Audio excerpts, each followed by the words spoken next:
Welcome, welcome everyone to the Israel Institute for Advanced Studies and to Jerusalem. I'm Itzik, I'm the director of the Institute, and I'm really happy to see you all here after 3 years of no contrary. Can you hear me now? So welcome to Jerusalem and to the Israel Institute for Advanced Studies. I'm Itzik, I'm the director of the Institute, and it's really a great pleasure to see you all here after 3 years that we had to cancel the advanced school for physics. I'm an historian, so I can't really say much about string theory in the times of COVID. I can just tell you that I'm really happy that Sheldon Cooper was wrong that string theory is a dead end. Sheldon Cooper, I'll tell you about it later. So all I have to do is just to wish you a successful school and a joyful tour in Jerusalem. And I would like to thank again Eliezer and definitely David Gross for organizing and taking care of this school for many, many years. Thank you very, very much. Enjoy the school.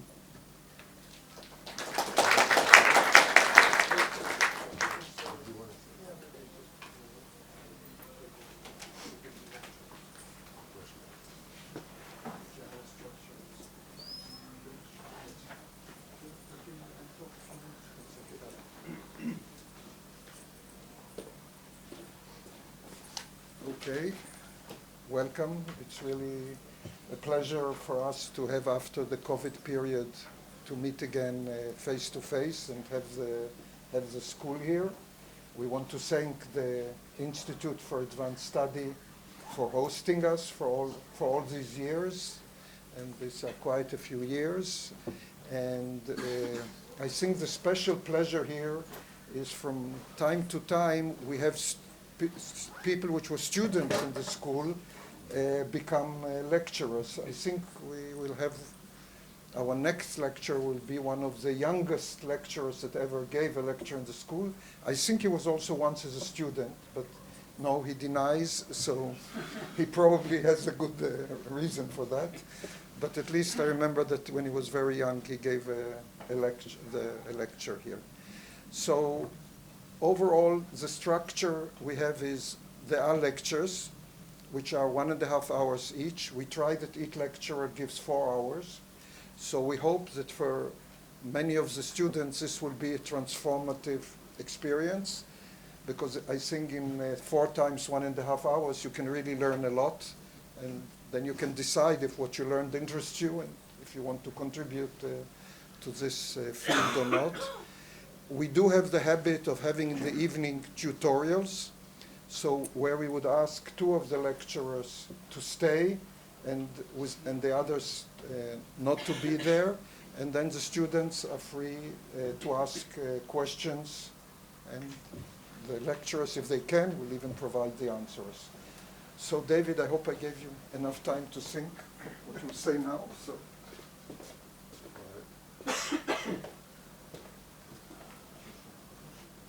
So, welcome everybody. This has been I guess the last school was 3 years ago. And then we had the times of COVID. 2 schools were canceled. But we decided this year we have to go on. And we got a great group of lecturers who agreed to come. But I expected there would be some troubles. And of course, there have been.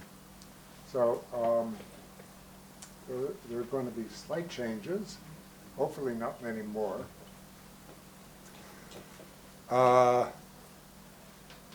Netta Engelhardt, who was supposed to talk today, had her flight canceled in the middle of what is an incredible Arctic storm in the US.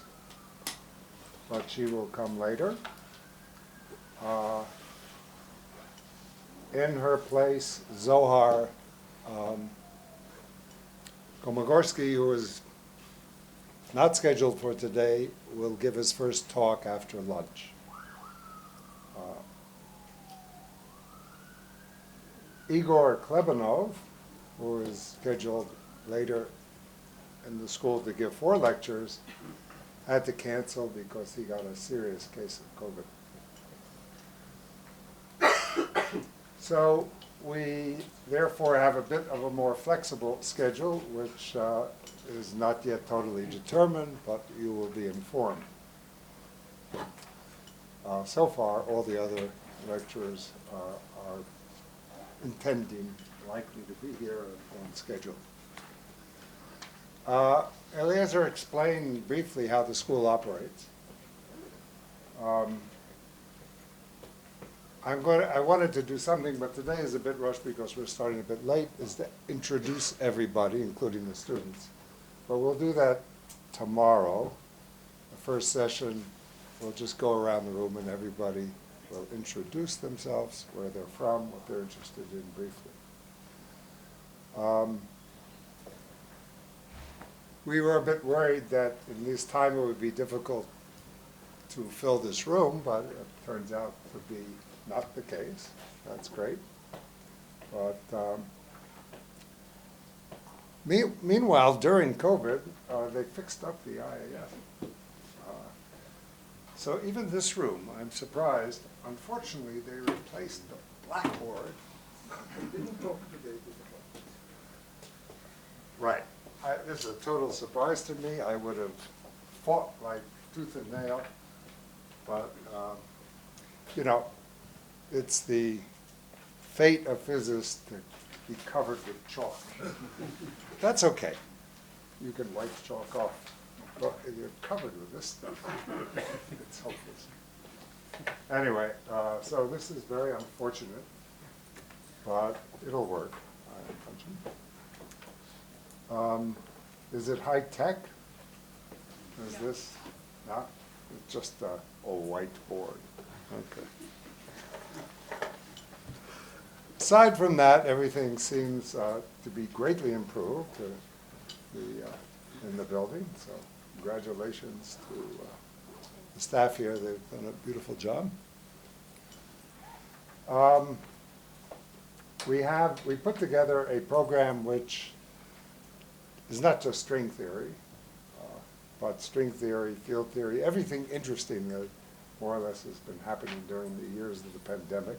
And there's quite a lot of the information paradoxes of black holes, the emergence of space-time, the fascinating relationship between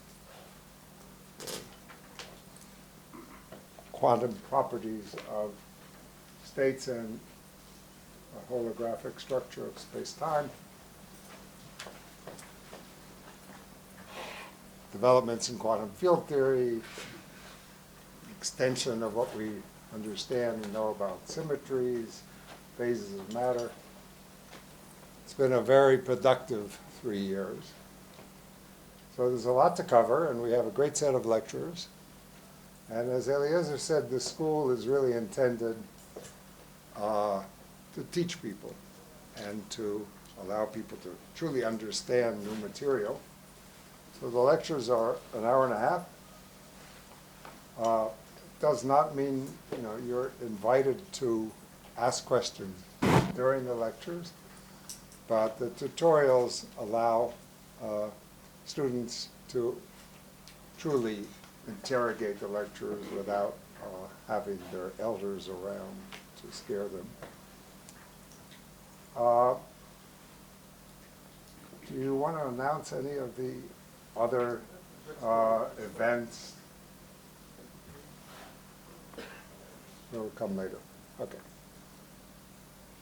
So lunch today is Here, at the lobby.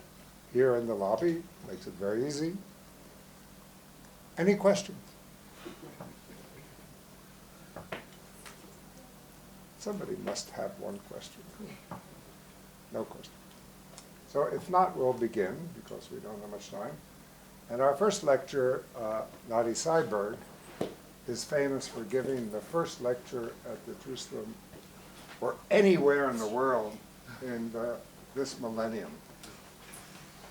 So we had a school here in the year 2000, or 1999, 2000. And on January 1st, the first lecture, which is conceivably the first lecture in physics anywhere, was given by Nadi, and On this planet. in this branch of the wave function. And Nadi likes to repeat that.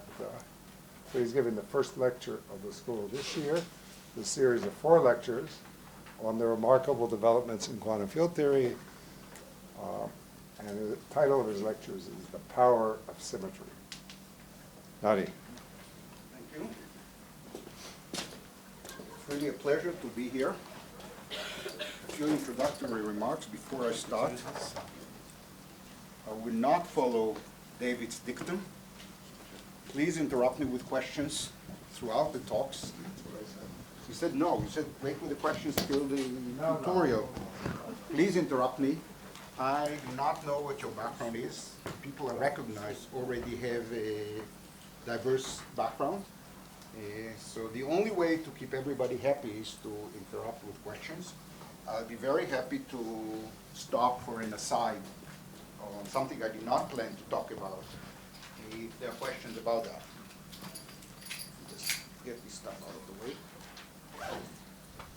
So the title of my set of lectures rhymes with lectures I gave here before, with the title of lectures I gave here before. I won't say how many years ago because it might expose my age. I'm particularly happy to talk here about symmetries, not very far from the Raqqa Institute, which influenced the importance of symmetries here in Israel. So I'll talk about symmetries. And like when I gave the title and when I started preparing these talks, I thought I would talk about some aspects of symmetries, but I realized various exotic symmetries that I've been interested in over the last almost a decade. But from talking to people, I realized that some aspects of symmetries, even ordinary symmetries that have been studied by physicists for nearly a century, some aspects of that are quite confusing and are not presented properly, although other people understand them completely. So I thought I would get into that. And since this is a school, the first lecture will be mostly very, very elementary, mostly in order to set the stage and remove some misconceptions. So if you are young in the field, you will take it as new material. If you're a little bit more experienced, you will get nothing out of it. And if you are even more experienced than that, you were exposed to the misconceptions, and I will correct the misconceptions. So that's the general introduction. And again, please interrupt me if there are questions. I assume until now everything was clear and there are no questions. So what's a symmetry? The one way to think of a symmetry is that there is a group, and I'm talking here about the most elementary symmetries, not any of the exotic, high form, non-invertible, whatever. Ordinary symmetries is a group G of transformations. It's a group. And the operators in the theory are in a linear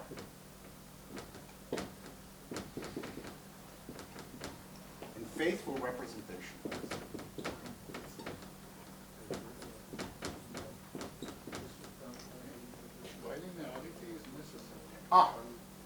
So first of all, I should explain the adjectives. So it's one thing which is important when you're trying something, to be careful with all the adjectives. Linear. Linear means that it's not projective. And the symmetry, the operators are in the linear representation, which means that for any element G, in G, the operator OI goes to G OI, G inverse. No shifts. That's the transformation of the operators. faithful means that the only operator that acts trivially is the identity. For example, imagine you have the group G is SU2, and somebody else tells you, no, the group is really SU2 times Z17, but the Z17 doesn't act on any operator. That would of course be a silly thing to do, and we'll say that we exclude that case. So the symmetry has to be identified correctly, and it has to act faithfully. These 2 points will be crucial in the talks. So it was already pointed out by Wigner long ago that when we talk about the Hilbert space,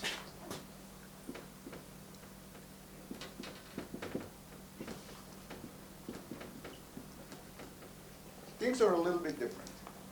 First of all, let's limit ourselves to finite volume. So in a finite volume, the Hilbert space should transform under the group elements.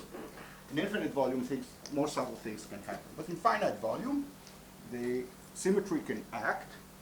But Wigner told us that H, the Hilbert space, can be in a projective representation of the group.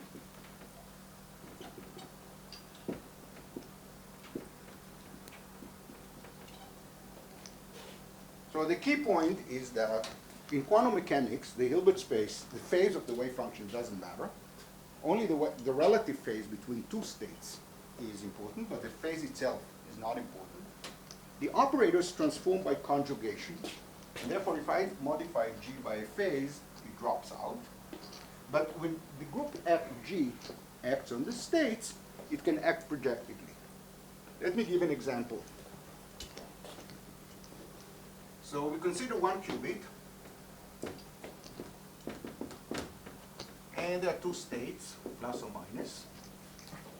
And when I went to school, this was known as the 2-level system. These days it's called the qubit. And for simplicity, let the Hamiltonian be 0. What's the global symmetry of the system? Any suggestions? That's the simplest quantum mechanical system. 2 states. The simple is actually 1 state, but let's assume there are 2 states. What's the global symmetry of the system? Any suggestions? David says SU2. Any other thoughts? Everybody agrees it's SU2? Sorry? U2, that's also an interesting suggestion. Anything else? Students, please. Why not PSU2 or? Ah, excellent. Very good. These 2 answers are wrong.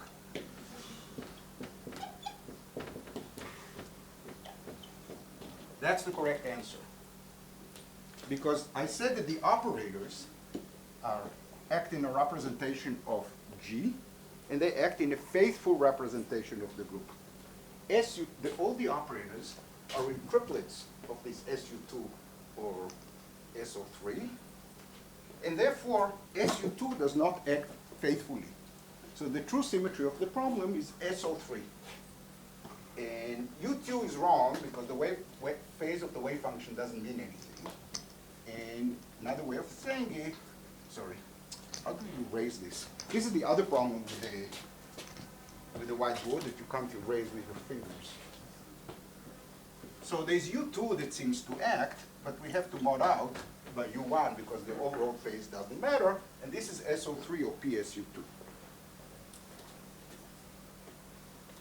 When we later discuss anomalies, this will be the key point. The symmetry group is the symmetry that acts linearly, not projectively, and faithfully on the operators. The Hilbert space could be in a funny representation. So this point will come again and again in the talks. I assume it's known, so I shouldn't pose for What do you questions. mean by the Hilbert space in the representation? They are symmetry operators, G. And so I'll be here. For every group element G, there is the representation of G, the way it acts on the Hilbert space. And rho acts in the Hilbert space. It's a matrix that acts in the space. But if I multiply 2 group elements, G1 and G2, if in the group G1 times G2 is G3. And I multiply them the way they like to multiply them. This should be rho of G3, but there could be a phase here, which depends on G1 and G2. When I act on operators, operators transform as O goes to G inverse OG. And if I multiply them by phases, the phase drops out. So G1 is G3 is G1 times G2. Then G3 inverse O G3 is the same as G1 G2 inverse O G1 times G2. And the phase drops out. And this phase is subject to some conditions. There's some cohomology problem because I can redefine what I mean by rho, and it's also constrained by associativity, but I'm not going to go there. Why don't you use the standard definition of symmetry invariance of the action, whether it's classical or mechanical? Why do you That's completely wrong. That's completely wrong. What are you going to do about this system?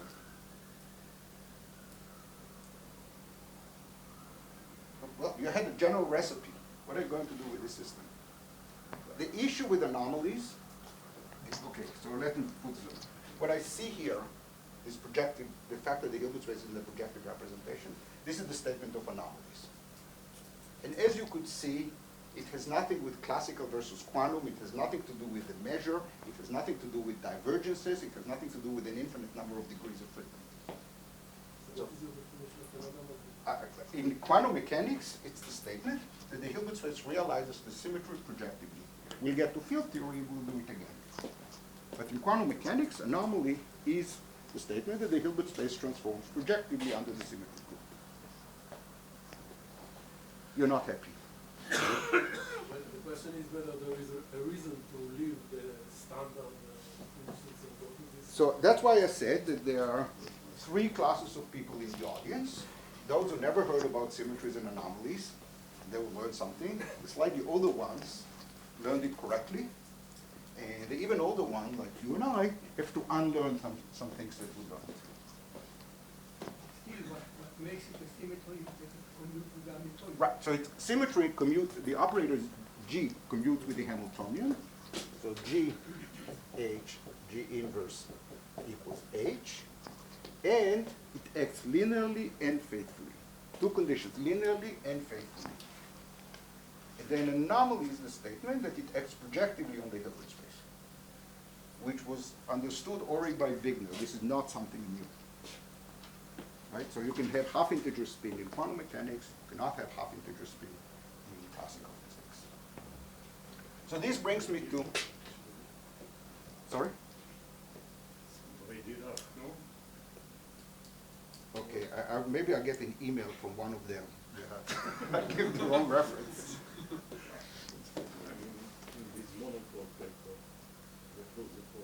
Okay, I'm happy to let them share. I thought this was Wigner. No, I think Wigner is that general statement. Yeah. The monopole example. Yeah, I think so too. I thought this was Wigner, but I think neither is going to complain at this point. Are we considering this as the definition of symmetry? The definition of symmetry is the set of transformations that commute with the Hamiltonian. But, So a set of unitary transformations that commute with the Hamiltonian. like, if I go to quantum field theory, consider Boost transformation. And that Okay, is- so when we get to space-time symmetries, and we'll discuss them later, we will see that things are getting a little bit more subtle. But for the bulk of these talks, even when I have quantum field theory, I will be in finite volume and so forth. So there would be all issues of the symmetry could be spontaneously broken or not in infinite volume. We can also discuss higher form symmetries. We can also discuss subsystem symmetries. We can discuss non-invertible symmetries. Here I'm sticking to the most elementary ones. At the moment, it's only the internal zero-form symmetry. And we can later generalize it. And so far, it was only quantum mechanics in the simplest possible context. But in this discussion, why did you use finite dimensional Hilbert space? I did not say finite dimension. I did not. I gave an example with two states. But it's different. It's in, I can use I can have an infinite dimension. I'll have examples with an infinite dimensional Hilbert space. Okay, so this is quantum mechanics. Let's say the same thing in a slightly more general form. And going back to the action, you wanted an action, so I'll be in Euclidean signature just for notations. So I have an action which depends on some dynamical fields phi, and there's a global symmetry group G. And I'm computing the partition function, which is the integral over all possible phis e to the minus s of phi. So dynamical means that I integrate over it. Now, there is this global symmetry. How are we going to probe the symmetry? We're going to put symmetry operators and compute correlation functions. And equivalently, we can couple the system to a background gauge field. So A phi is dynamical, or quantum, and it oscillates or fluctuates. And A is a classical background gauge field. Here the symmetry is continuous. Not necessarily. Not necessarily continuous. It could be finite, it could be Z, it could be an infinite discrete group like Z, it could be finite group like Zn, it could be SU2, it could be product of them, quotient, whatever. And as a group, we know how to put background gauge fields for it. These are classical. And we compute the partition function as a function of this A. And then we can have a symmetry transformation that acts on the phi, so phi mapped to phi G. That's the thing that comes from here, but now it's a gauge symmetry, so G is the group element, and A goes to AG. A transforms by a gauge transformation. So now I'm looking here, and I'm asking myself, what's Z of the gauge transform A? So this is an integral d phi, e to the minus s, same phi, transformed by G, and I integrate over all of them, and the question is this the same as Z of A? Naively, the answer yes, because what we did was just do a symmetry transformation. But this is a gauge transformation, so it can depend on space and time, and therefore there could be a phase here, omega A and G.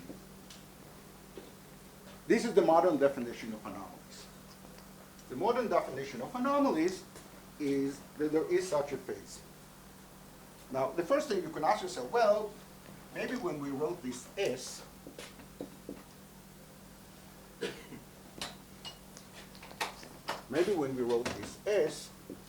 find A, we made a mistake. Maybe we made a mistake, and we can add here delta S, which depends only on A. This comes under the name of counterterm. Such that this is also not gauge invariant. And maybe gauge transformation of that will exactly cancel this omega. And indeed, there is an ambiguity in what we mean by S of A, because we can add such counterterms. These counterterms have to be local. So the proper statement of the anomaly is that this omega can be changed by adding counterterms to the action, local counterterms to the action, and therefore it's not unique. And the question is there a choice of counterterms such that we set omega to 0? So that's the question. Is there a choice of counterterm that sets omega to 0? If no, if yes, okay, that's it. That's the answer. We set omega to 0, and that's a good choice of counterterm. More interesting is the situation where we cannot do that. And omega cannot be set to 0. There will be some A and some G for which omega cannot be set to 0. And I can move it around by adding these terms that can put the anomaly in different places. So again, we have some kind of a cohomological problem. If you're thinking so generally, where does local come from? I impose that. Because if I'm now going to add a non-local counterterm to cancel it. So there is a non-local way of canceling it. And specifically, let's add to say that this system is a system on the boundary, and there is a bulk. And I say that there is also an S bulk, one dimension higher, which depends also on A. So I extend A to the bulk. Still it has to be local. But now I have more options to change the action because there are things that are local in the higher dimensional theory but non-local in the lower dimensional theory. And I want it to be such that this thing might need a plus, minus, minus, plus, minus. I'll figure out the sign soon. Omega of A and G. So I extend both A and G to the bulk in such a way, I think I need a plus sign, in such a way that this action is also not gauge invariant. So that if I put Z together and I say Z of A times e to the minus S bulk, S bulk of A, this thing is gauge invariant. So the failure of gauge invariance from here is cancelled with the failure of gauge invariance from here. So see, this is cancelled out. So this is an example of adding a term which is local in one dimension higher, but non-local from the boundary point of view. It's local on the bound. It's non-local on the boundaries, local in the bulk. This should be viewed as a mathematical trick. There is no bulk in reality. We have a quantum field theory in some number of dimensions. There is no bulk. The bulk is only in our imagination. The bulk is a trick to capture, to characterize the anomalies, but there is no bulk. In the applications in condensed matter physics, the bulk exists. When people study topological insulators, SPT phases, and so forth, the bulk actually exists. But it's not essential to the existence of the system. The system makes sense on its own, and it does not need the bulk. Yeah. So can the change of the partition function more than a phase? No, it can, whatever is not a phase can be absorbed in redefinition of phase. That's easy to prove. And can the non-locality always absorbed by a one higher time? Yes, the correct and the way I presented it here, the answer is yes. If you try to generalize this setup, the answer might not be yes. Nadi, why is it for the Euclidean partition function, which is totally real, why is there? Because the partition function will not end up being real because it will need more careful definition, and I will give examples. I gave here a somewhat abstract introduction, and I will present examples of that. For example, is fine, but When you couple to a gauge field, there could be eyes. So let's talk about this system. Where was it? This two-level system. I write it in Euclidean space. Euclidean time is still real. Partition function is 2, because there are two states, and the Hamiltonian is 0. But I can put a background A that performs a non-trivial twist in SO3. In this case, the anomaly is Z2, so the phase is plus or minus 1. So it's not that exciting. But if I do the same thing with other groups, with 3 states, then I can get phases. In general, there could be phases. Phases as opposed to plus or minus 1 is also a phase. So the partition function is without background gauge fields, is often real because of reflection positivity. But if I start adding background fields, it could be complex, and I'll give very concrete examples. But there is, yeah, but what I was actually thinking was you are imposed, or you should say, at the beginning of the reflection. That's correct. I impose that, but for what I'm going to say, it won't matter. But it does matter for this study. For the fact that it's a phase, etc. Yeah. Well, yeah, as I said, if it's not a phase, then you can absorb it in a carbon if it's not gauge invariant. I'll give examples. Once I give examples, it will be crystal clear. There's always a question in giving a presentation when you write something. Should you first give a general abstract setup and then give examples? Or you should start with the example and then build from it the most general setup. I took here this route, and otherwise there would have been complaints in the opposite direction. What's the modern way of thinking about these background gauge fields?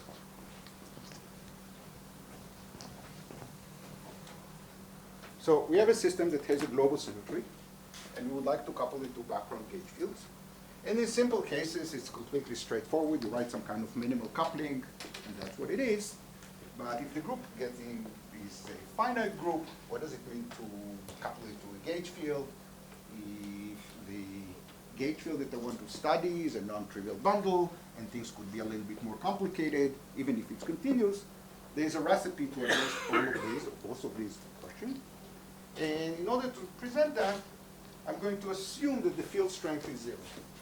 So this is a simplifying assumption. The field strength is 0. I could study the more general background where the field strength is not 0, but let's just study this. So the field strength is 0. So locally, I can choose a gauge where everything vanishes. So locally, I haven't done anything. All the background gauge field is telling us is that somewhere in space-time, something will have to give. And there are several different presentations of this something. The first comes under the name of twisted boundary conditions. So we have, say, a circle in space. The gauge field is 0 everywhere. But when we tie things at the end, things have to jump. Have to jump by a group transformation. There, the whole background gauge field is labeled by that group element. Sometimes we can spread the twist around and spread A homogeneously. Sometimes we can do that, sometimes we cannot. So for example, imagine we have a U1 gauge field. We have only AX, and AX is constant, no transition function, everything is nice and smooth, but the gauge field is non-trivial because it has non-zero holonomy around the space. The disadvantage of that is that it hides the fact that the modification of the system is only at one point. Because we can perform a gauge transformation to put everything only at one point. In the twisted boundary conditions, it's clearer. And there's a third way, which all of them are completely tautological. And that's when I study defects. So mathematically, I'm going to set A to 0 everywhere, and all the information in the non-trivial background gauge field is in the transition function. So I divide space-time into regions, and everything is nice as it was before. A is 0 everywhere, but when we cross these lines, we have various transition functions, and they satisfy some consistency conditions. F is 0 everywhere. Sorry? F F is 0 everywhere. I limited myself to the case F equals 0. We can make it more complicated and put non-zero F. But let's just study this case. If we're interested in finite groups or a discrete group, F is 0 anyway. How should we think of it in a Lorentzian signature Hilbert space? A line like this, so time will always run vertically. And this would be space throughout the talk. So a line like this is an operator. It's a symmetry operator acting at fixed time on the entire space. So there's a line. So any segment here, if it's a line that goes throughout space, it's a symmetry operator that acts on all of space. So as I cross it, so the Hilbert space evolves in this direction using the Hamiltonian. And at some time, we hit it with the operator associated with the group element G, and then it continues to evolve. This is the action of the operator associated with the group element G. If I rotate this picture by 90 degrees, this is called a defect. That's not an operator acting on the Hilbert space. This is something that exists in space, and as we cross it, all the fields transform by the group element G.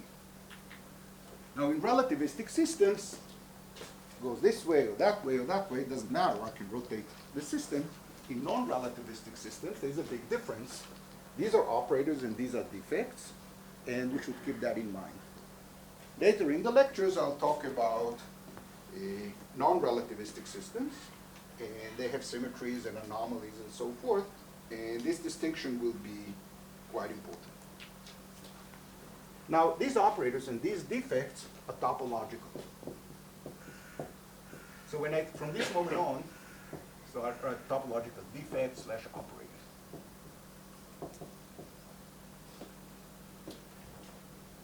From the gauge theory point of view, if I take this operator and move it to be later in time, the operator is a conserved charge, so it doesn't matter where I put it. And the defect, if I put it in a different position in space, again, I can slide it around, it shouldn't make a difference.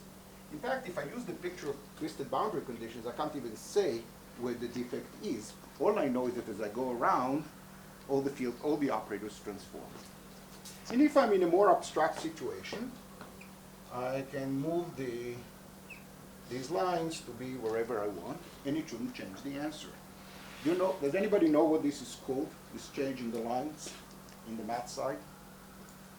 It's called change of trivialization. We have a bundle, and we trivialize it by saying nothing happens here except when we have the transition function. That's called to trivialize the bundle. And when we move these lines around, this is a change in trivialization, and that should not affect the answer. That's on general grounds. What does it mean in terms of the Hamiltonian?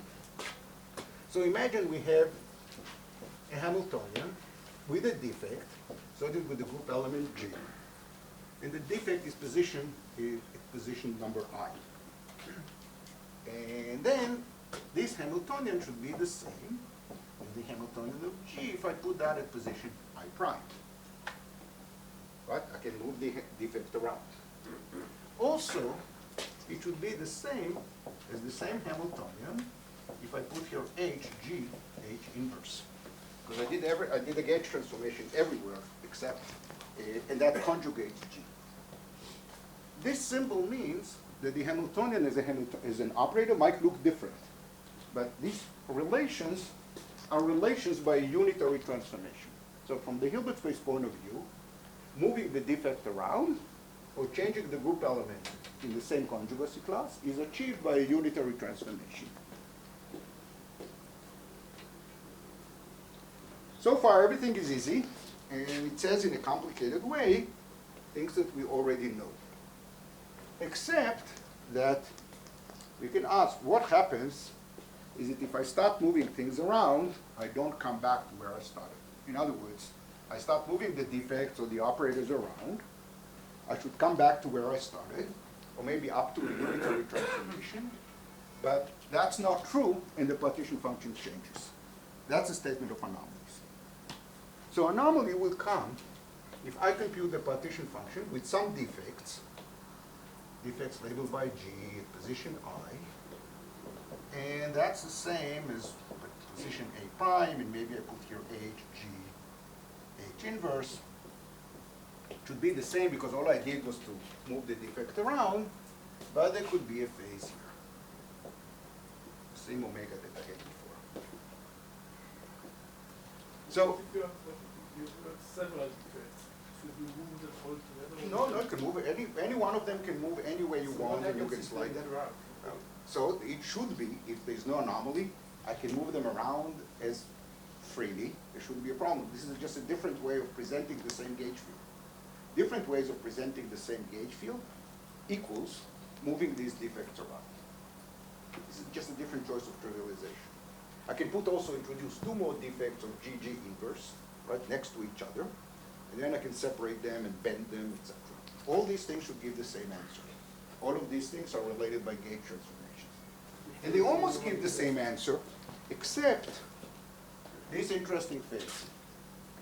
And this interesting phase is the topic of this lecture. And I'll give examples where we will see very clearly. So I already gave example in this SO3 case. If I take a gate, put a background field that winds around non-trivially in SO3, the partition function would get a minus sign as I start sliding things around. Right? Right, so imagine I have this two-dimensional Hilbert space, and I act with the operator, so there's no defect, right? Because quantum mechanics, there's only one side. And I act with e to the I pi cube, right? E to the I pi sz, right? That's an operator. It should be a transformation in SO3, but it's not. Take another one of these. The product should be 1, but the partition function picks a -1, because e to the 2 pi I sz is -1. That's the projective nature. So that's an example of this space. As you're looking at it from a general point of view, without former experience, so why can't this be a number like 4? Why does it have to be something whose absolute value is 1? That I can show. It basically follows from the fact that this must be a case. In other words, the action on the operators, go back to the Hilbert space picture. The action of the operators, you always have the thing times its inverse. So the issue will only be in phases. You need to preserve all the group relations. So the group relations will be satisfied up to a phase. Because that would mean, it's the same thing. It started its life with the phase of the wave function, a la Wigner. But again, that requires the Lorentzian.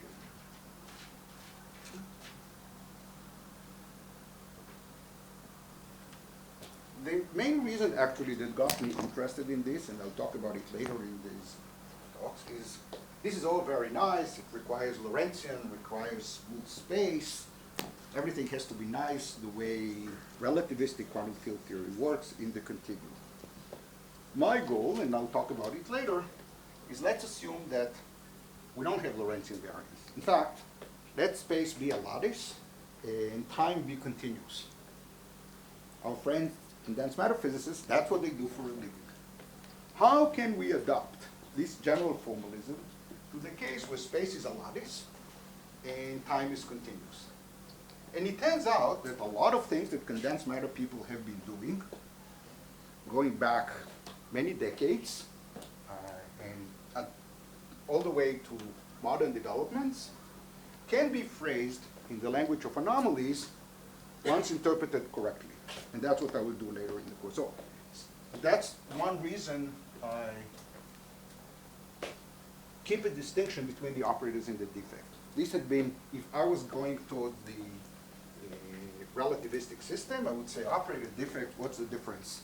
A Wilson line in this direction is an operator, a Wilson line in this direction is a defect. Who cares? If we are heading to a non-relativistic system, and especially if space is a lattice, then there's a huge difference between if it's this or that way, so I decided to be careful from the beginning.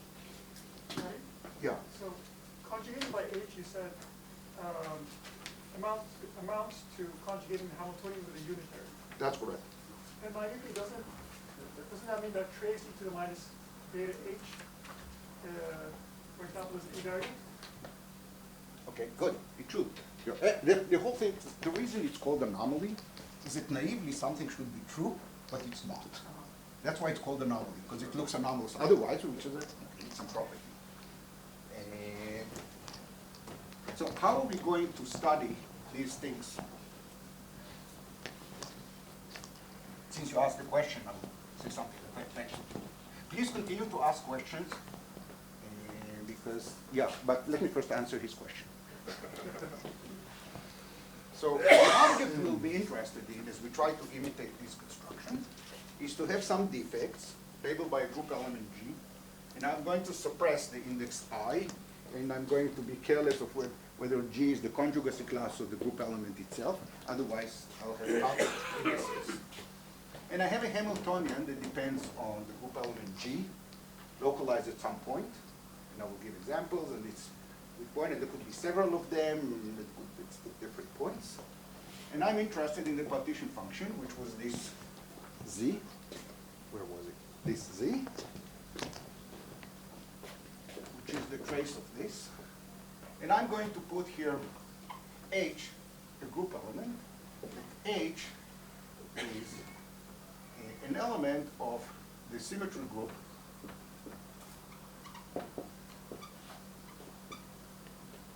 of the system with a defect.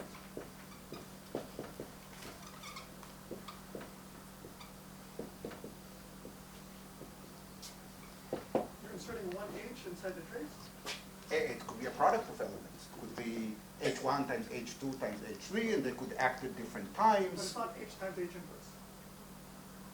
No, H times H inverse is naively 1. So there could be here H1, H tau 1, H2, H tau 2, etc. But then, since these are conserved charges, I could fuse them all together and I have one group element. But now you ask, I'm starting moving them around. So now comes your question. So I'm going to put the conjugation here. The conjugation acts on the exponent. I bring it to the other side. The conjugation acts on the h's. And I can annihilate the two unitaries. And I'm going to get a relation of G as Z with G and H, etc.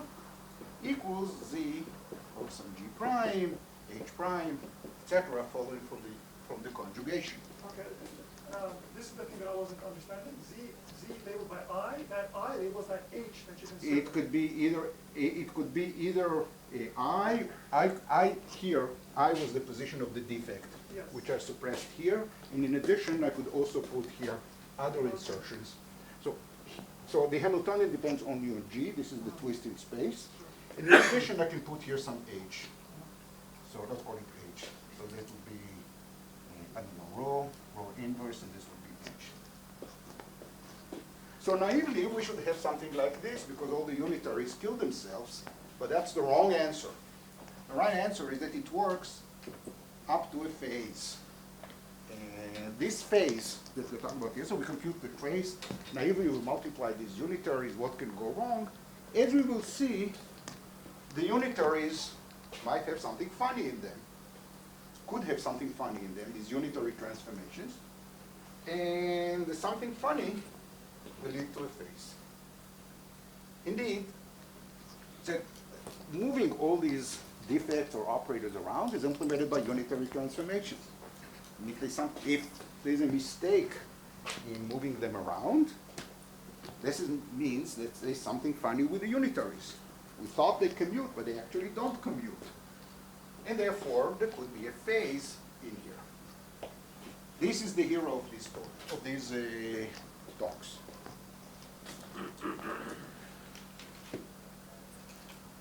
Questions so far? Yeah. About the definition you made before, the projective representation, why can't you have just a number? It also will drop out once you take the inverse, right? Because it would not, you have to satisfy the, I said that very quickly. When you have just, so we're going back, this is math about projective representation. G1 times G2 equals G3. Now you have a representation, rho of G1, rho of G2 should be equal to rho of G3. It fails. It fails by something. That something should be constrained by associativity. So that's a condition on what this something could be. There's also freedom in redefining rho. My rho could be minus yours. That would change some of the phases, but introduce other phases. So the phases would be different. The interesting object is a cohomology problem. The set of phases I can have satisfying associativity, the set of coefficients I can have satisfying associativity, modulo the change in redefinition of the operators. This is just, this is something that Wigner goes back to Wigner. More mathematically, it's H2 group cohomology that does it, and these are these phases. We'll have examples. So the SO3 example of 1 qubit, yes, these days we should say qubit rather than a two-level system. That phase in SO3 is an example. You can redefine things all day. There will be one minus sign that you cannot get rid of. Isn't the condition is equivalent to require unitality? I did not say unitality, but No, we can improve. that's why. Oh, no, we can study unitary systems. You might also want to study non-unitary. I think we should go to an example. And then this is always the problem when writing a paper or talks. Should you present the general formalism very abstractly at the beginning, nobody knows what you're talking about, and there are tons of questions, and then present examples. So the problem is that this is the logical thing to do. It's totally not, it's not pedagogical. The alternative is to start from an example and then say what's going on. And when you go with the examples, you say, oh yeah, we know that, oh yeah, we know that. So you have to find the right way to.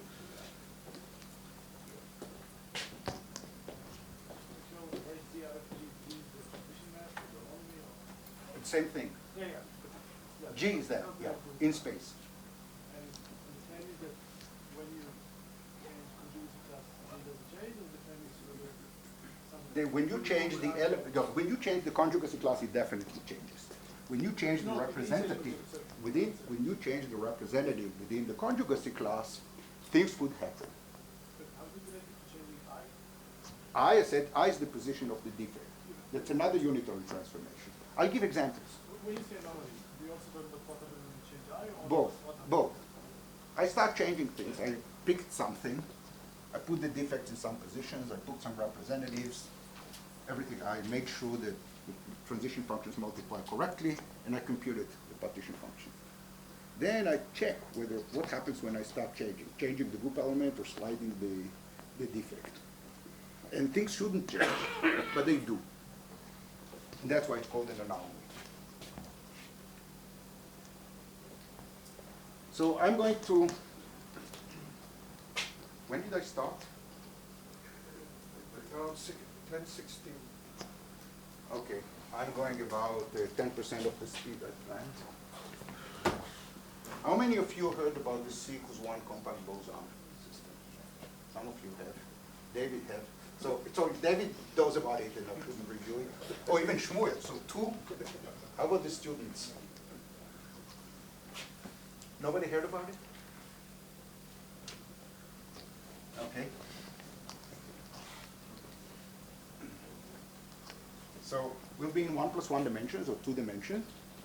And this is arguably the most studied quantum field theory. It's a free field theory, which will be the example that we will study. And there's a Lagrangian, which in the convenient normalization is R squared 4 pi d mu big phi d mu big phi. And phi is a scalar field, which is compact. So phi is identified with phi plus 2 pi. So phi is a map from space-time to a circle. And of course, interesting things will be when the map is non-trivial, namely when phi winds around. How many people have seen this Lagrangian before? Who has not seen this Lagrangian before? You have not seen this Lagrangian.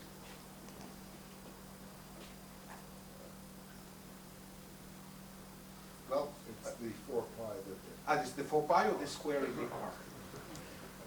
There are many normalizations in the literature.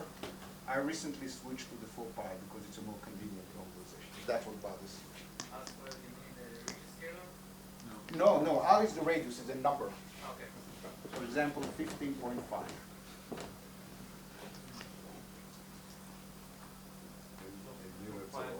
In units of R, right. In MKS.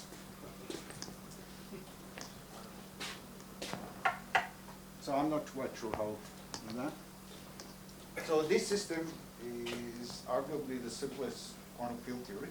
One free scalar field. We made it compact so that it would be more palatable. 1 + 1 dimension.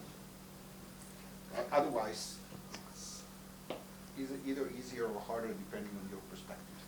So we'll stay 1 + 1 dimensions. What metric is raising the origin? Sorry? What metric is raising and lowering? Flat. Everything is flat metrics, flat space. Space is a circle, time runs this way, space is a circle. Okay?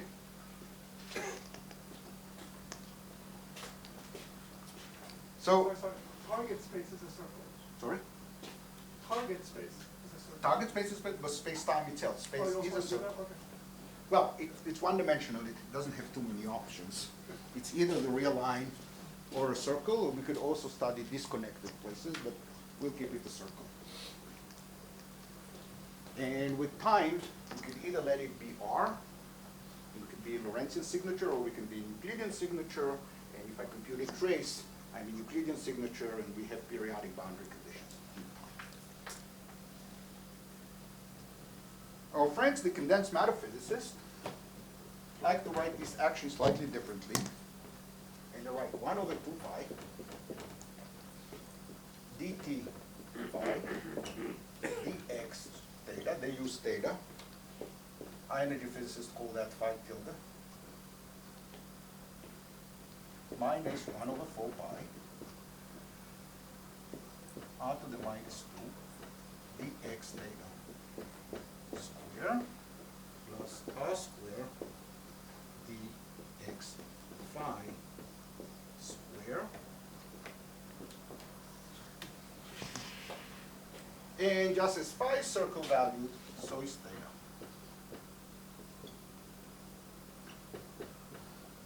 Anybody know what this is called? This is a name. This Lagrangian.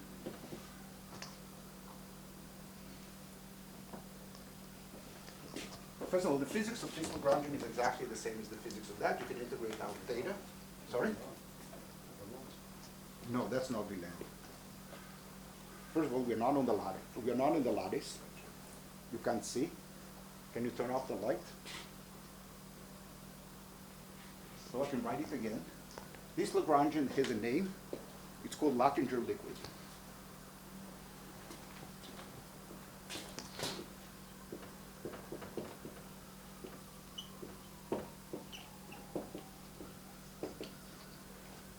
That's called Latinger liquid Lagrangian.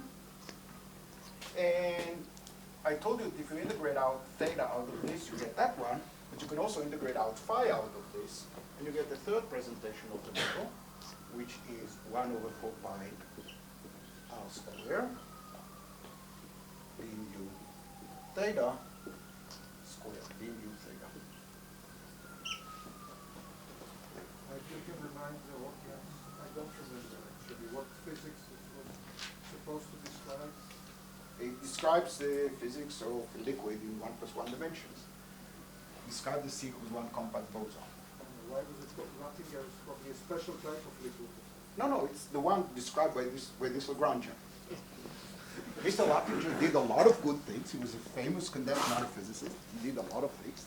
And this Lagrangian carries his name. And they studied that, I think even before high-energy physicists studied this one.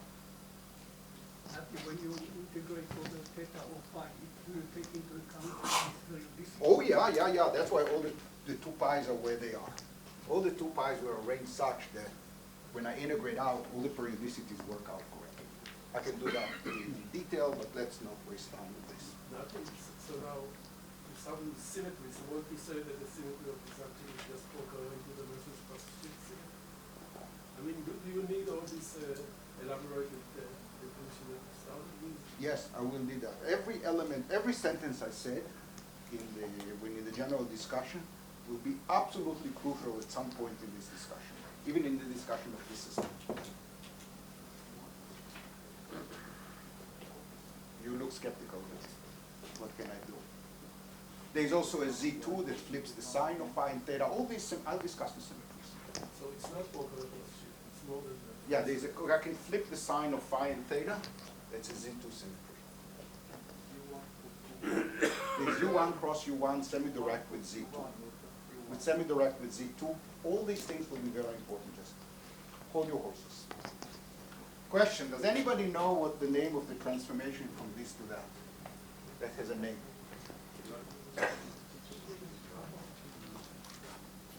T-duality? T-duality. This is known as T-duality for reasons that are not obvious from this presentation. Specifically, what does the letter T here mean?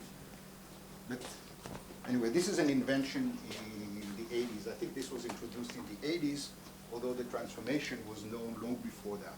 It was not called T-duality then because T was a sort of some modulus in string theory. In the symmetry group, the internal symmetry is U1, which I'll call momentum, times U1, which I'll call winding, semi-direct, Z2, where this one shifts phi by a constant, and this one shifts theta by a constant, and this one flips their signs. Why the semi-product? Sorry? Why do that is in semi-product? Why do you have the semi-product? Semi-direct product, because they don't commute. If I perform a U1 transformation and then I do the reflection, or I do it in the opposite order, not the same thing. On the side, the group O2 is not equal to U1 times Z2, but we have to put another line here. Because the group O2 is non-abelian. If I don't put the extra line here, it's an abelian group. And it's called semi-direct product. So according to your definition, like the group acts linearly, but here you have shifts. Is this? Yeah, excellent question. Why is the group, how is this correct related to the fact that the group has to act linearly?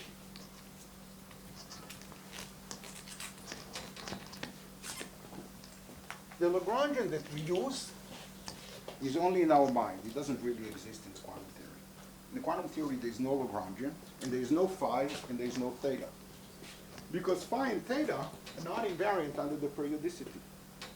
In fancier language, we have a gauge symmetry that identifies phi and phi plus 2 pi. And phi and theta are not gauge invariant. The good operators are of the form e to the I qn phi plus qw theta with integer qm and qw.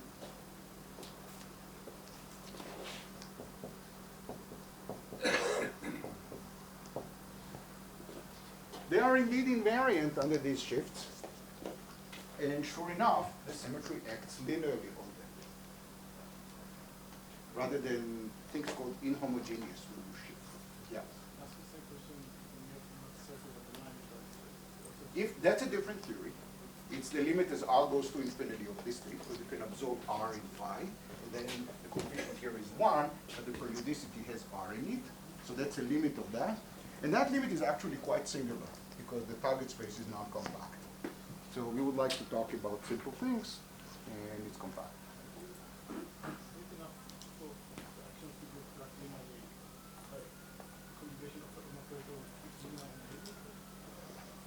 I didn't even mention the Hilbert space here. I wrote the Lagrangian, then I wrote the operators, but I can also put here derivatives of phi and derivatives of theta, but they are invariant under the symmetry in a trivial way. And the operators transform linearly, we should then ask ourselves whether the Hilbert space is in the projective representation of the symmetry or not. Let me steal my own thunder. The Hilbert space of this problem is in the linear representation. The Hilbert space of this problem is in the linear representation. Every state is labeled by integer qm and qw. However, there is more to life than the Hilbert space of the system, because we can also introduce defects. When we introduce defects, as I described before, either for the momentum or the winding symmetries, we have a new Hilbert space, the Hilbert space of the defect, the theory with the defect. And in that case, the symmetry is not realized linearly. When I introduce defects, the symmetry is realized projectively. And how do we call this phenomenon? Any name? Okay. How should we call this phenomenon that the Hilbert space is realized projectively? Anomaly. That's an anomaly. Notice that the untwisted theory, the Hilbert space is in a linear representation. With the defect, it is in a projective representation. And we'll derive that from a number of different points of view. But can this be related to a mismatch between classical and quantum? No, absolutely not, and I will give an example which underscores this fact. Why don't you use a different name? As I said, there are misconceptions in the literature, and I think it would be wrong to insist on the misconceptions. There's a phenomenon called anomaly, which is sometimes referred to as classical versus quantum, and et cetera, et cetera. I will present in the two-level system, is it classical versus quantum or not? No. Is there an anomaly? Obviously, yes. I will show that the anomaly in this system, sorry? Well, it's something else. Okay, so What's why something don't you Two-level use a system name? is not a classical system. It's not a classical, there's no classical system in that. I'll present an example, if I get to it, of this system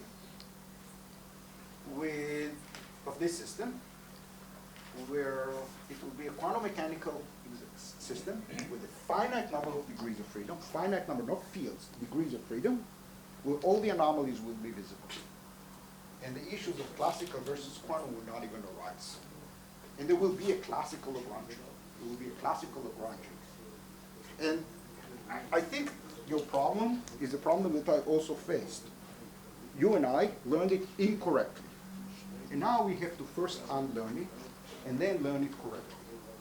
And it's easier for the younger people to not have to unlearn the mistakes. For this reason, I think it would be wrong to explain the wrong interpretation first. Because then they will also have to unlearn the wrong stuff. But it's not that there are classical systems. There are classical systems that are not. Even classic, even if we want, okay, since the director asked, I'll write an example.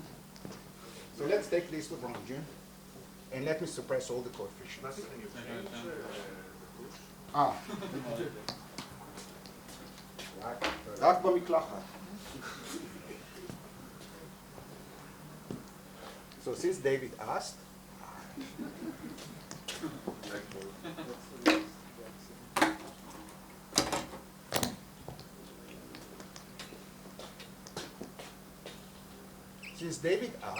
let's take this system. It has two symmetries, classical versus quantum. This is the Lagrangian. Let's add gauge fields to them. So one of them is here. That's the momentum symmetry. That's minimal coupling. Know that. The other one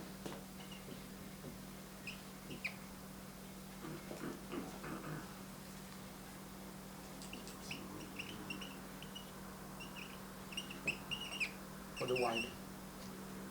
I can integrate by parts and put the derivative here. Is this action, this is a classical action. Is it gauge invariant? Well, it's gauge invariant and the phi goes to phi plus alpha momentum, a mu m goes to a mu m minus d mu alpha m. That's clearly a symmetry, gauge symmetry of this action. The winding symmetry acts like phi goes to phi and AW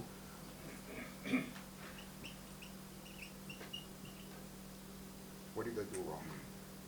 Ah, sorry. The other one is this one.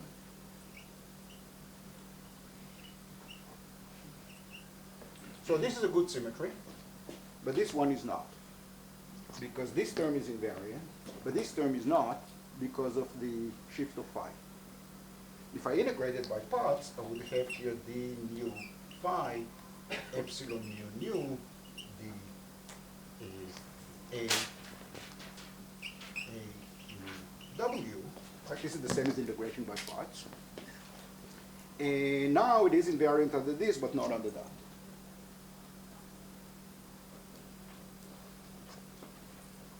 Is it classical versus quantum?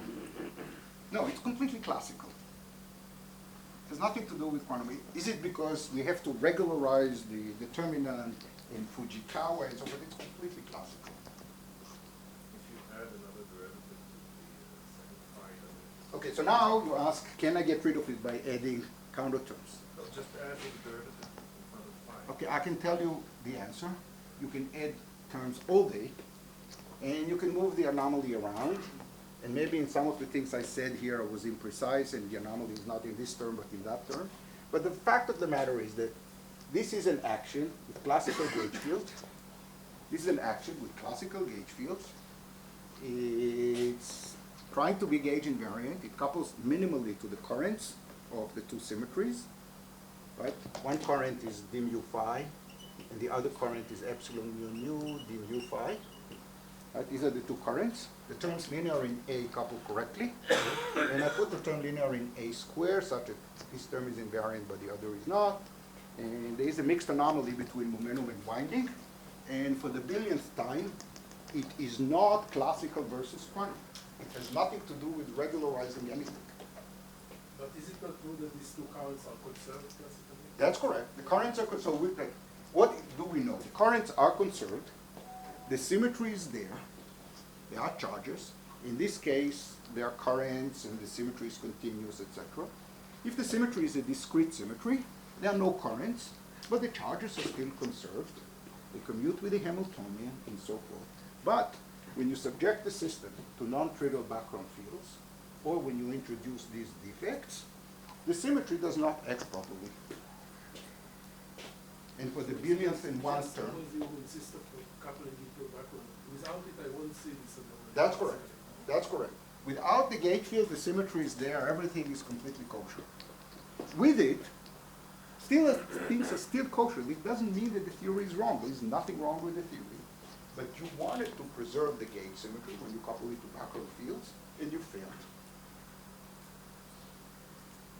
Yeah, it took me a long time to realize that I learned it incorrectly, and I really sympathize with your struggle. But, So, okay. How does this affect the classical physicists? very little, because the winding will not act, because there will be various total derivatives and so forth. Right. So is there, But the classical physicist doesn't know what R is. Yeah. The classical physicist, okay, I'll quote the great Sidney Coleman. The question is not the interpretation of quantum mechanics, the question is how to get classical physics out of it. And we can discuss it. There is a classical action with well-defined normalization. The normalization is important in the quantum physics. There is this classical action, and it leads to a theory which has operators in Hilbert space, etc., it has path integrals, etc., etc. And this has properties, and we discussed one of them. Okay, as we are passing an indoctrination, can I ask? Unindoctrination. It's the same. So can I ask, one of the concepts is that you can always phrase anomalies in terms of clashes between two symmetries. And what you, up to now, it's always clashes. Is this a general statement? No, it could be just, we could have just one symmetry, and it has its own anomaly. If I considered here the sum of the two U1s, there's only one symmetry, and it's a clash of the symmetry with itself. It's called self-anomaly.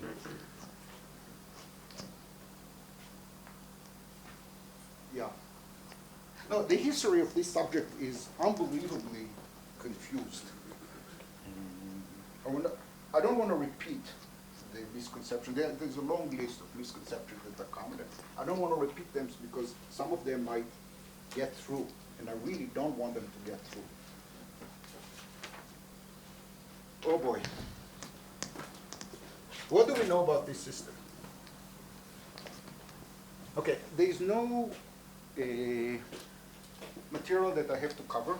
It's not a class that there is another, this class is not a prerequisite for something else. So please ask questions. I would rather say less and answer questions than run fast and get to some point. I don't follow the logical line. So you presented a system, I know to solve it. I can give you the Hilbert space, I can give you all correlations, I can give you everything you want and tell you all in particular what you see. Why do I have to go through this route to study the system? What is, I'm sure you have a motivation. No, why I go through this presentation? Yes. Well, David asked me to give talks, so I... No. Something in mind. Just Yeah, try to so clarify this to me, system is special because it's solvable. And you ask me, well, I can solve the system, so why do I need the Oh, thing? I see. So you want the I use a system where you know how to solve, so you will not tell me, oh, that's the wrong answer. And then take the lessons and use that in other systems that are not solvable.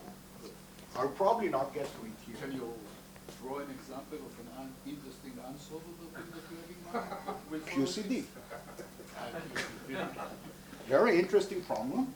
It exhibits chiral symmetry breaking. That's QCD with massless quarks. You want to prove that this is the case. There are various anomalies. Sorry? I'll tell you what how to think about anomalies. And I will not derive anything new about QCD that I can tell you right now. What is the winding symmetry? How is the winding symmetry act on psi? It doesn't because the symmetry counts how many times phi round winds around space.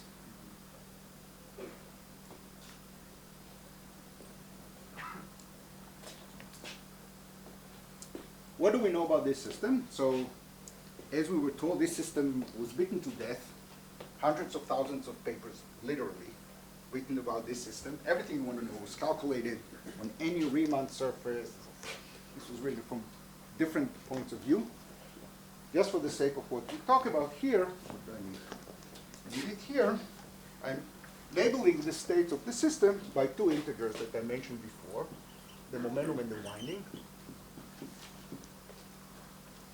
And since I have in mind a non-relativistic system, the energy of a state is qm square over 2r square plus r square qw square over 2 plus dot dot dot, and p, the momentum, also known as the spin, is qm qw plus dot dot dot, and the dot dot dot mean are terms associated with the oscillators or the other Fourier modes.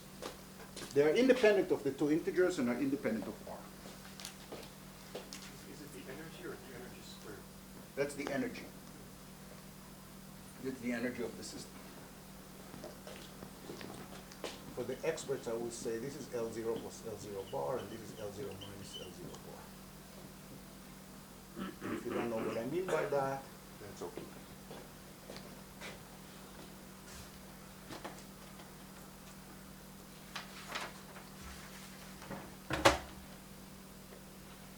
And the physics of the system depends on the parameter r. From here it looks kind of trivial. Parameter r enters in a trivial way. But in various applications, we are interested in this Lagrangian, and we would like to add to it cosine theta. When we add cosine theta, the momentum symmetry is unchanged, but the winding symmetry is explicitly violated. So then we have a system without the winding symmetry, but with the momentum symmetry. And we could ask, what does this system do? Again, this question was addressed long before I went to school. Several Nobel Prizes, at least one that I can think of right away, and I'll summarize it in one line. As a function of the parameter r, when r equals 2, so in this region, operators carrying winding are irrelevant.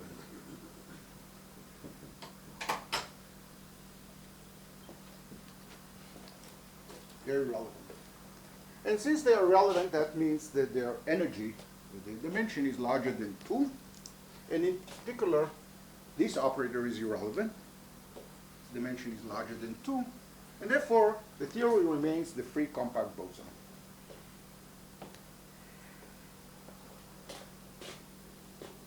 For r less than 2, cosine theta is relevant.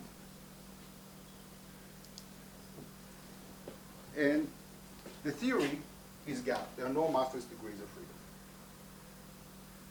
How many of you have heard that before?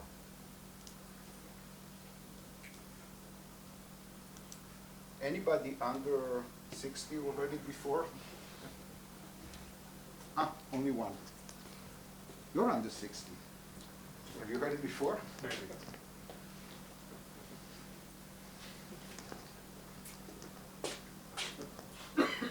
Who knows what this point is called? Who knows what this point is called? VKT. Zensky-Kostelis-Taulis point, where we go from one phase to another. In this range, we started with a system that does not have the winding symmetry, but at long distances, we have a new winding symmetry. So here, the winding symmetry is emergent, also known as accidental. What's an accidental or emergent symmetry? Accidental is the particle physics terminology, emergent is the condensed matter terminology. What does this mean? It means that we have a system that at short distances doesn't have some symmetry. At long distances we have a new symmetry. And the reason we have the new symmetry is that every operator in the low energy theory that violates this new symmetry is irrelevant. So if we are in the far, far infrared, the symmetry is exact. But if we're slightly before that, the symmetry is not there. It's violated by irrelevant operators. The standard model has a barrier number emergent symmetry. It's violated by irrelevant. How much time do I have? Time is it now? Another 18 minutes. Oh, plenty. Now imagine I'm very powerful and I excluded cosine theta. I don't have cosine theta. Nothing there is. Yeah. What do you mean by relevant and irrelevant operator? I can't hear you. What do you mean by relevant and irrelevant operator? Irrelevant means bigger than, dimension bigger than 2. Relevant means dimension less than 2. Marginal means dimension equals 2. And the consequences of that is that we have an operator whose dimension is larger than 2. As I go to lower and lower energies, the coefficient becomes smaller and smaller. And hence it is irrelevant. If I have an operator whose dimension is less than 2, at low energies the coefficient becomes larger, and therefore it becomes more and more important.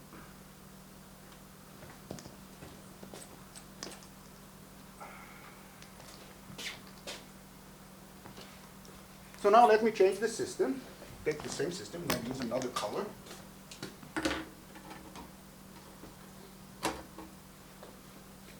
So now, 2 theta. Somehow I excluded the operator cosine theta, and I keep only cosine 2 theta. I might have cosine 3 theta, etc., but imagine I somehow tuned cos theta to 0. So cosine theta becomes relevant for r less than 2, but doesn't matter, it does not appear in the action, and therefore it's not there. However, cosine 2 theta is irrelevant.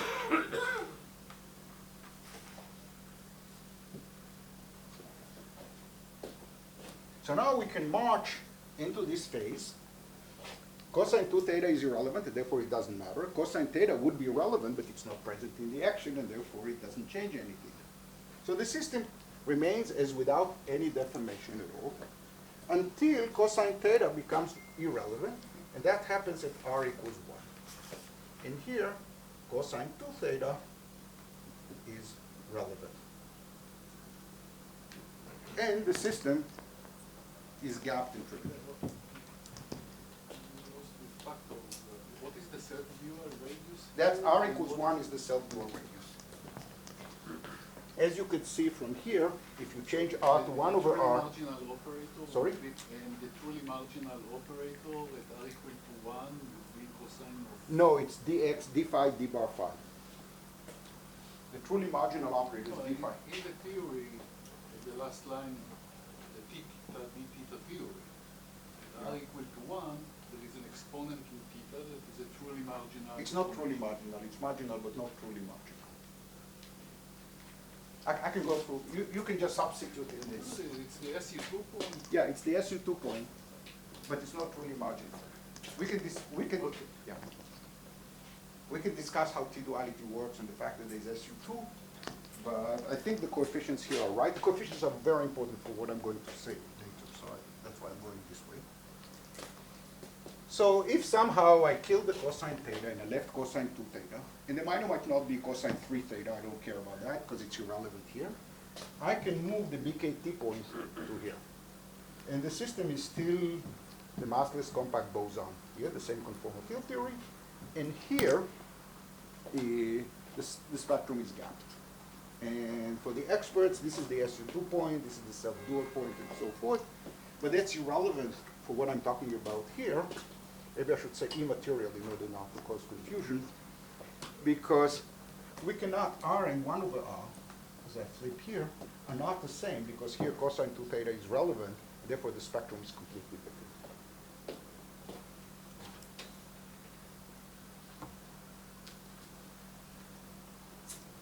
Now, this system, as I already alluded to and also mentioned a little bit, has two U1s and a Z2, and a mixed anomaly between the U1 and between the two U1s.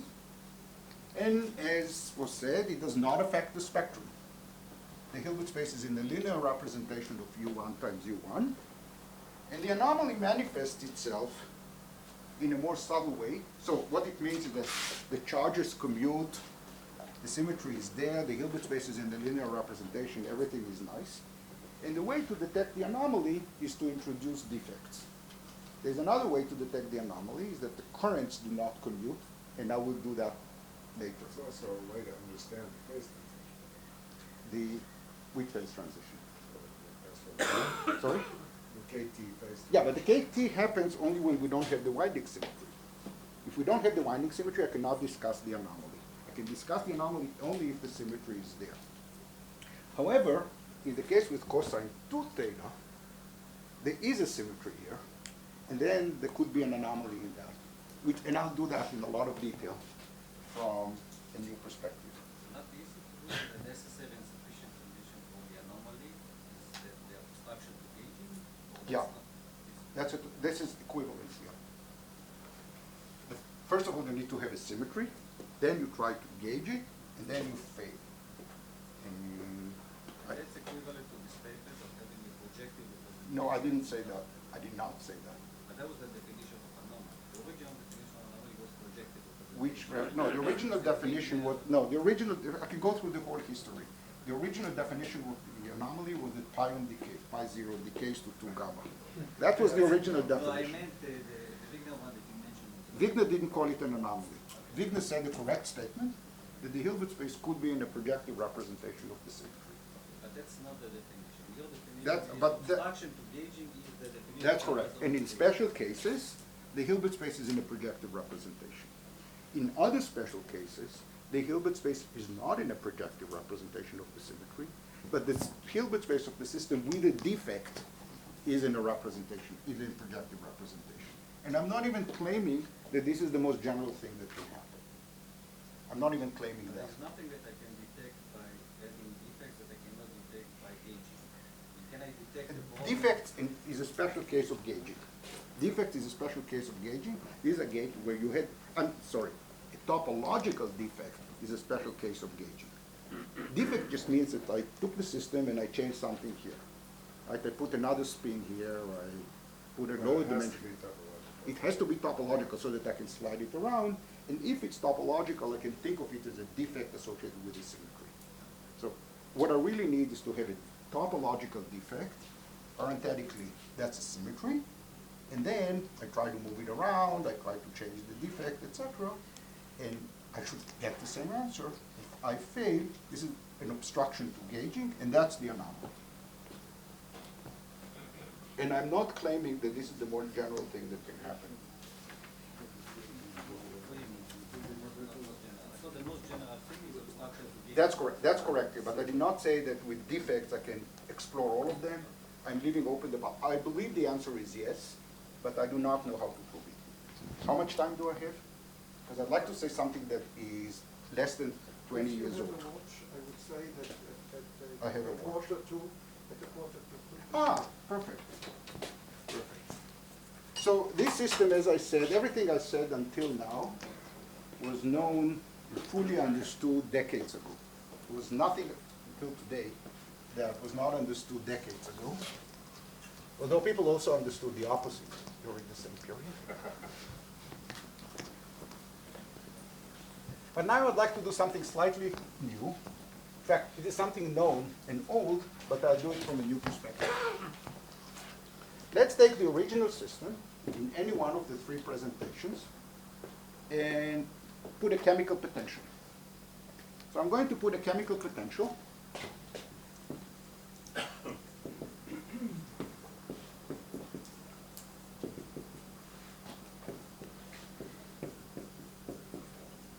For the momentum symmetry. So what I have in mind is take any one of these systems, for example, the d theta square, and let me put the r 1 over 4 pi r square. And I have in mind adding cosine theta. So this is the same system that doesn't have the momentum, the winding symmetry, don't even have the winding symmetry. This is the system that the condensed matter people love to study. Comes under various names like the XY model and others. This is not the Seiberg model? It is related to the Seiberg model. And it has only the momentum symmetry and not the winding symmetry. And I put a coefficient here, lambda, which we can think of as being small. And I would like to turn on a chemical potential for the momentum symmetry. So I'm studying the system with a chemical potential. How do I do that? I take the Hamiltonian and add to the Hamiltonian the coefficient times the charge. That's how I add a chemical potential. And since the charge of the momentum symmetry is the winding charge of theta, which is still a good symmetry, what I have is 1 over 4 pi r square dt theta square minus dx theta plus or minus, let me get the coefficient straight, minus 2 pi q over r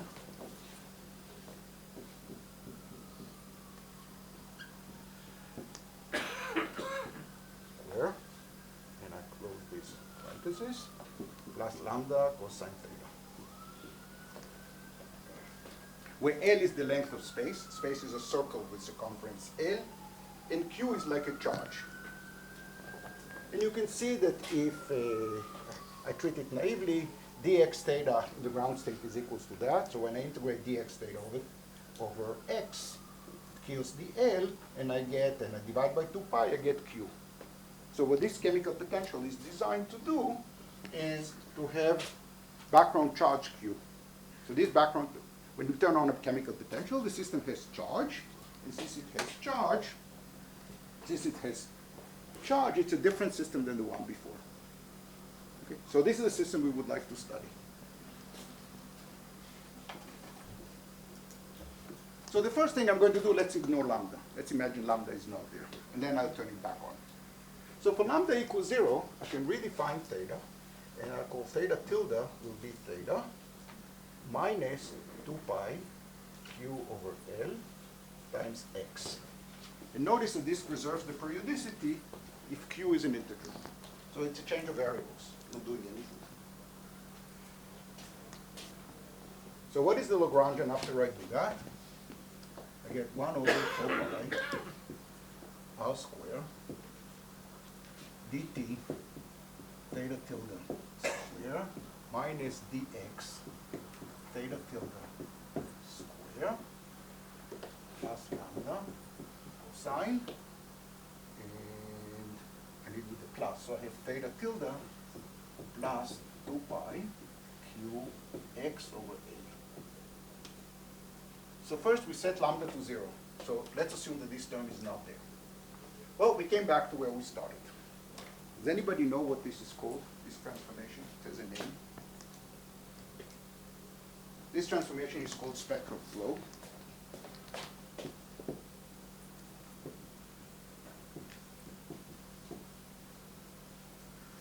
And the Hilbert space before, if I draw, this is the energy, sorry. This is the energy, and this is the charge. So we have a Hilbert space with lots of states, like this. Okay? But now, the ground state, I want to minimize that. The ground state is when the momentum charge is little q. So the ground state after the shift is some state here. So the spectrum of the Hilbert space is like this. Right? This is the ground state. This is this guy. And every state from here moved to another state here. So up to a shift by what we mean by Q and up to a shift by what we mean by energy, we come back to the same system described by this Lagrangian. Okay, this is known for a long time. It's called spectral flow. We twist the boundary conditions gradually by this transformation. This is what we did. We twisted the boundary conditions. And after we've gone a number of revolutions, we end up exactly where we started. But now let's turn on lambda. So when we turn on lambda, we insert this operator back into the story. So if the radius is large enough, this operator was irrelevant before, and it continues to be irrelevant, and therefore we can ignore it when we haven't done anything. But now let's try and make R smaller. So imagine R is smaller. We pass the BKT point. We are in the gapped phase of the system. And we turn on lambda. And we ask, what does this operator do? So the operator e to the I theta tilde becomes a relevant operator. And we shouldn't ignore it. So we can ask now, what happens, what's the effect of adding this term to the action? Naively, this operator is e to the I theta tilde. That's a relevant operator. It should gap the system. But it doesn't. It doesn't because the operator comes with x dependence. So this operator that we had microscopically is not e to the I theta, but e to the I theta plus 2 pi q x over L with an I. So if q is large enough, if I ignore this factor, this is a relevant operator. But this operator that came from the microscopic theory oscillates in space. It carries momentum in space, not momentum in the target space, momentum in space. And therefore this operator, if q is large enough, does not have any matrix elements between low-lying states. So if I have a matrix element between a state, right, this is a state operator that should break the winding symmetry. But if I look in the conformal field theory, the low energy theory, which has some QW here, and this operator, and then QW prime, this operator, if I integrate it over X, its correlation functions vanish, unless the difference is between these, the difference in spin or space momentum between these is of order little q. To fermionize this system, the original one, then adding this cosine theta is like adding mass to this fermion. So can you see this? I can do that in many different languages, but let me get to a punchline here, and then you will see that the punchline is much more disturbing than the question of whether I can derive that with another presentation. This model has many different presentations on the lattice and the continuum, and we could ask whether I can follow any of them. So I decided to take this one because this is the one that gives me the path of least resistance. And if you hold on with your question, then we can try and modify the system. So I claim that this operator, which could be relevant, does not act in the low energy theory. And I have in mind making Q very large. So imagine Q is 1 trillion. So I pump the system to be a very, very large Q. And now I'm turning on this lambda. And even though I'm in the gap phase, nothing happens. Nothing gives 1 over large Q? Or? No, it's nothing happens. Nothing happens, period. There is no matrix element in the low energy theory. This operator, without X, can be relevant. And the low energy theory, including all the irrelevant operators, doesn't care about this deformation. It has the symmetry. It's Q large, yeah, so there's a question of orders of limit. I'm taking Q very large.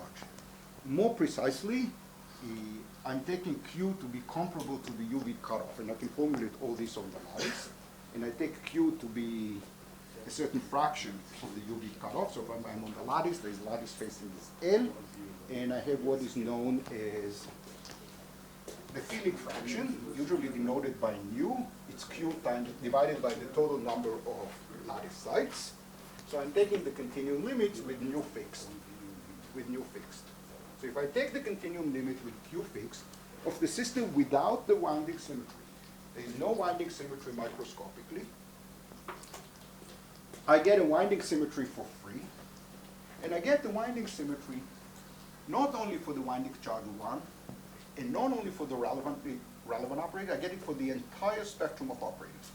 The entire low energy theory, including all the irrelevant operators that could be there, respect the symmetry that is not there microscopically. This should shock you, because this is against the dogma. the dogma is that if you start with a system that does not have a symmetry, you can get an emergent symmetry. But it would be violated by irrelevant operators. It violated by irrelevant operators. An example is barrier numbering in the standard model. The winding symmetry for R bigger than 2. Here, the symmetry is exact. And Tom Banks suggested this name, eminent symmetry.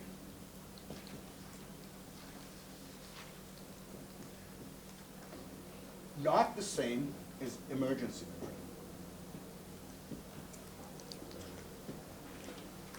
Not the same notion. In fact, this symmetry is violated by relevant operators. We have a relevant operator that violates the symmetry, and yet the low energy theory has an exact winding symmetry that was not there microscopically, not there at all. And it's not that it's there up to irrelevant operators. It's not that we managed to get rid of a few small number of operators, but we get rid of it completely. And that should be really surprising. It should be really surprising. Where did this come from? And in the coming lectures, I will explain that in many different ways, from many different perspectives. Not only that, I emphasized before that ordinary symmetries might have anomalies, and we should study them.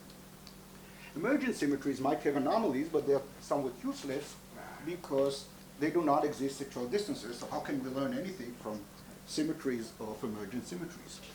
We can learn quite a lot from symmetries of eminent symmetries and the anomalies of eminent symmetries. And not only that, a lot of known phenomena, mostly in the condensed matter literature, are associated with toothed anomalies or anomalies of eminent symmetries. Symmetries that are not there. I emphasize symmetries that are not there microscopically. I think I'll stop here. This is kind of the opposite of a dangerous, irrelevant operator. You have irrelevant, relevant operator. No. You're breaking. I'm not breaking anything. There's an operator that is nominally breaks the symmetry, but it doesn't. It doesn't exist. That's what I call it. Irrelevant, relevant operator. Maybe I should say it differently to address this question. So imagine I'm a low energy person. What operator would a low energy person be nervous about? A low energy person would be nervous about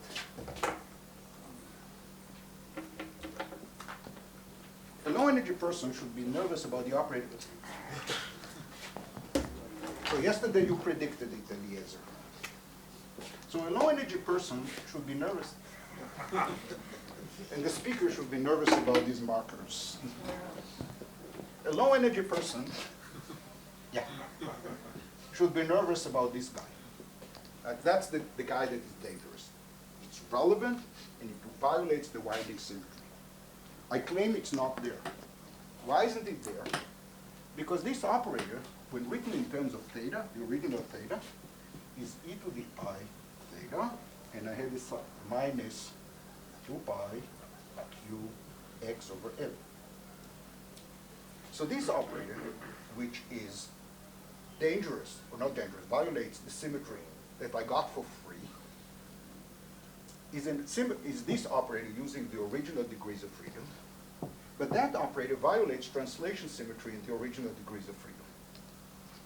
So what happens is that an operator that violates the winding symmetry at low energies, if I track it back to the UV theory, it violates translation symmetry in the low energy theory. So since some people in the audience are older than 60, and maybe even more, I'll just say one place where you saw that before. You saw that phenomenon of symmetries that are not there microscopically, but arise from a translation in the UV in the context of lattice fermions. In the context of lattice fermions, you get new species charged under an eminent symmetry, and no mass term is allowed, even though the mass term is allowed by all the symmetries of the UV theory. And the mass term is not allowed because it violates not translation symmetry of the long distance theory, but translation symmetry of the short distance theory. It's a different phenomenon than an emergent symmetry. And as such, it deserves a and I'm way over time, I guess, so I should stop here.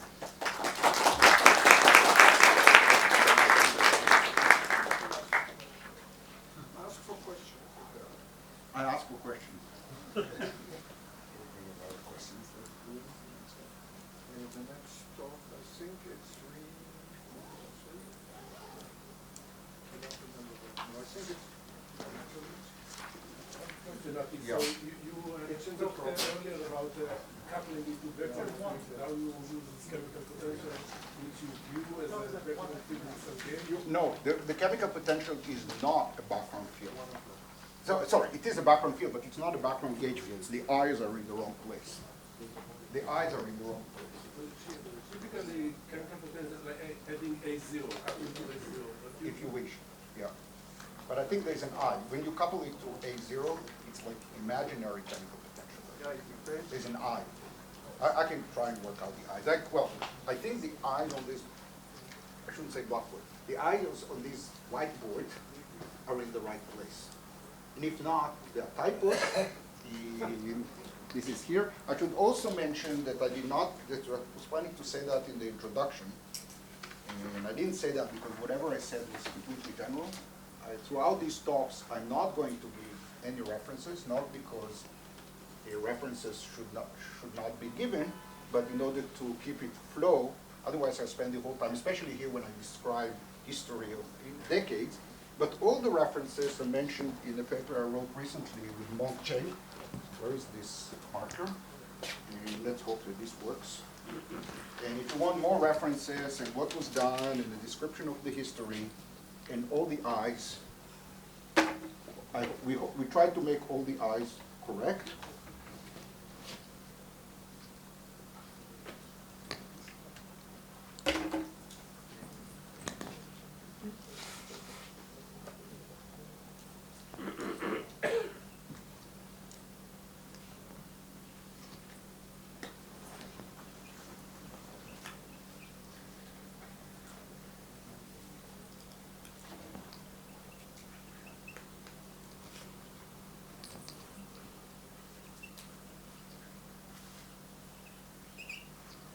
So all the references are there, including a lot of things that I will not say here.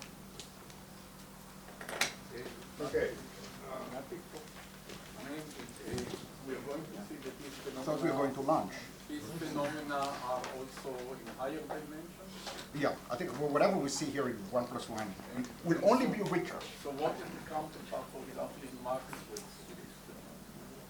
In Maxwell theory has two one-form symmetries, and there is a mixed, and there is a mixed. No, And I'm going to see all these phenomena. Yeah, all these phenomena you're going to see. Not all, because some of them depend on having local operators as opposed to lines.